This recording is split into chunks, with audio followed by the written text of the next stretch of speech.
तो पटना में एक आईएएस अफसर अपने बयान को लेकर विवादों में आ गए हैं। ये अफसर छात्राओं के साथ एक कार्यक्रम में पहुंची थी, जहां एक छात्र ने मुफ्त सैनिटरी पैड की मांग की।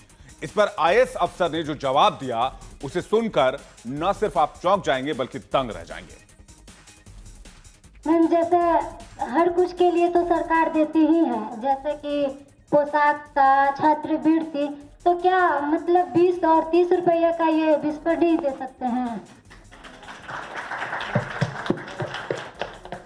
अच्छा, ये जो तालियां भी बजा रहे हैं, इस मांग का कोई अंत है?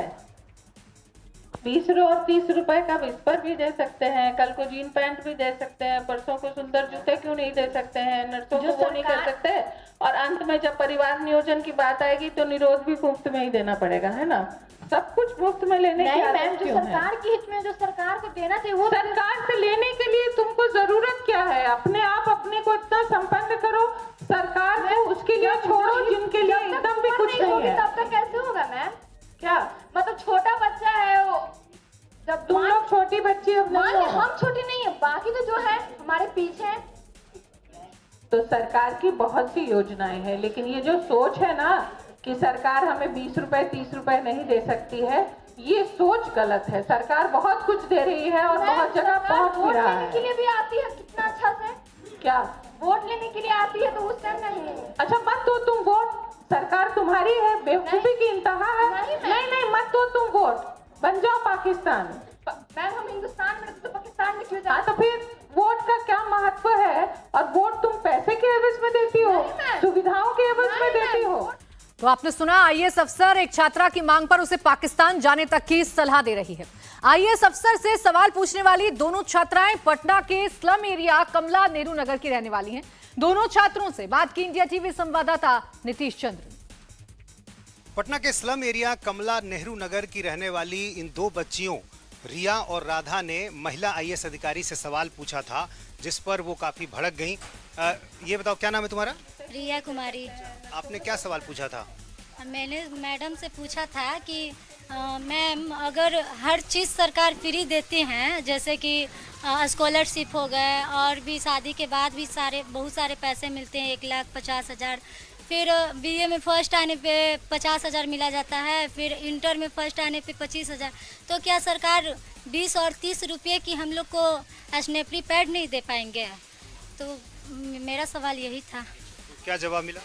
इधर से मैडम का जवाब तो आप लोग सुने ही होंगे और वीडियो में, तो फिर यही बात हम फिर दोबारा। तो आपने तो उम्मीद की होगी कि जो आप सवाल पूछ रही हैं उस पर जवाब जो है वो सकारात्मक मिलेगा आपको। क्या सोचा था आपने? मैंने सोचा था कि अगर हम अपने बातों को वहाँ पे रखेंगे, क्योंकि हम लोग वहाँ बात ही करने गए थे, अपनी जो भी समस्याएं हैं वो रखने गए थे, ना कि हम लोग वहाँ झगड़ा करने गए थे। तो मैडम का जवाब यही था कि कल को अच्छे जूते मांगोगी, कल को जीन्स मांगोगी, तो कल को शौचालय बोलोगी कि जैसे घर में शौचालय एक ही होता है ना, मैडम का कहना ये था।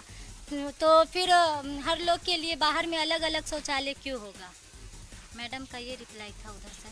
तो आपने जब ये पूछा तो जाहिर है इस समस्या को आप देख भी रही होंगी, चाहे वो शौचालय की समस्या हो, तो क्या आपके स्कूल की क्या ऐसी परेशानियां हैं जिसको आपने वहाँ रखा? सर, स्कूल की जैसे अभी तो हम वहाँ से निकल चुके हैं, लेकिन जब हम लोग पढ़ते थे तो देखते थे कि वहाँ पे शौचालय में गेट नहीं है, फिर उसके बाद कुछ भी डस्टबिन नहीं है। हम लोग को बहुत दिक्कतें होती थी कि, और लड़की लोग जो है वो पानी कम पीती थी कि हमको बार बार टॉयलेट जाना ना पड़े। तो वही सब समस्याओं को झेलते हुए अपनी बात को वहाँ पे रखे। लेकिन जो महिला आईएएस अधिकारी हैं हरजोत कौर, महिला विकास निगम की वो प्रमुख हैं, तो उनका कहना था कि हम तो ये समझाना चाहते थे उनको कि आत्मनिर्भर बनो, सरकार पर निर्भर ना बनो। उनके कहने का मतलब ये था। तो आत्मनिर्भर तो जैसे मान लीजिए जो 50,000 एक साल में कमाते हैं, 50,000 सालाना, तो वो लोग अगर मान लीजिए कि अब सैनिटरी पैड खरीदेंगे हमेशा 40 रुपये का, और उनको खाना भी रोज़ बनाना रहता है सुबह शाम, तो वो लोग जो कि रोज़ ठेला चलाकर, रिक्शा चलाकर वो दिन भर में 200, 300 या 500 रुपया कमाते होंगे। उनमें उनका हर लोग गरीब, मतलब बस्ती में ज़्यादा लोग, बच्चे लोग ज़्यादा रहते हैं, एक घर में 5 बच्चे हैं, बेटा बेटी सब मिलाकर। तो आपने इन छात्राओं की जायज मांगों को सुना, लेकिन आईएएस अफसर की ओर से बेतुका बयान दिया गया। बिहार के आईएएस अफसर ने लड़की से जो बातें कही उसकी खूब आलोचना हो रही है। लेकिन अब आपको एक दूसरी तस्वीर भी दिखाते हैं। ये तस्वीर है लखनऊ की आईएएस अफसर की। लखनऊ की कमिश्नर रोशन जैकब बस हादसे में जख्मी एक बच्चे का दर्द देखकर खुद रोने लगी। कमिश्नर अपनी पीड़ा छुपा नहीं पाई। अस्पताल में वो फफक कर रोती दिखाई दी। बच्चे को पुचकारा, दुलारा, उसका हालचाल जाना, उसे ठीक होने का भरोसा भी दिया और अधिकारियों को बेहतर इलाज के दिशा निर्देश भी दिए। कमिश्नर जैकब का ये रूप देखकर हर कोई भावुक हो गया। अधिकारी की संवेदनशीलता की तारीफ करने लगे लोग। बुधवार सुबह बस और ट्रक की टक्कर में दरअसल 10 लोगों की मौत हो गई थी और इसमें 35 लोग जख्मी हो गए थे।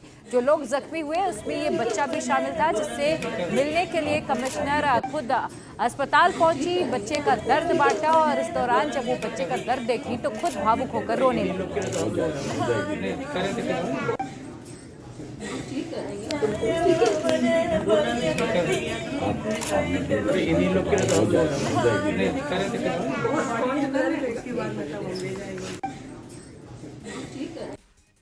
एक आदमी जिम्मेदारी से साथ में जाएगा, चेक करवा लेगा और जहाँ इलाज होगा वहाँ इसको भर्ती कराएंगे और इलाज कराएंगे। ये है जिम्मेदारी। मैं बल्लमपुर बात करता हूँ, आप भी बात करिए, रेफर करके ले जाइए, कॉल ले जाइए। अच्छा, इनको कुछ वित्तीय सहायता का भी व्यवस्था करना पड़ेगा रेड क्रॉस से। रेड क्रॉस में पैसा है ना, वो इलाज के लिए है। रेड क्रॉस से इलाज की मदद कर लीजिए। 3 बच्चे खत्म हो चुका है, 2 बच्चा है, उसमें एक को चोट है, एक केस भी है, तो इसलिए ले जाना आना ये लोग नहीं कर पाएंगे। एक आदमी हमको पता चले कौन है प्रशासनिक जो साथ में जाएगा। इंडिया टीवी हर वक्त हर जगह डाउनलोड करने के लिए सर्च करें India TV news Google play store या ऐप स्टोर पर।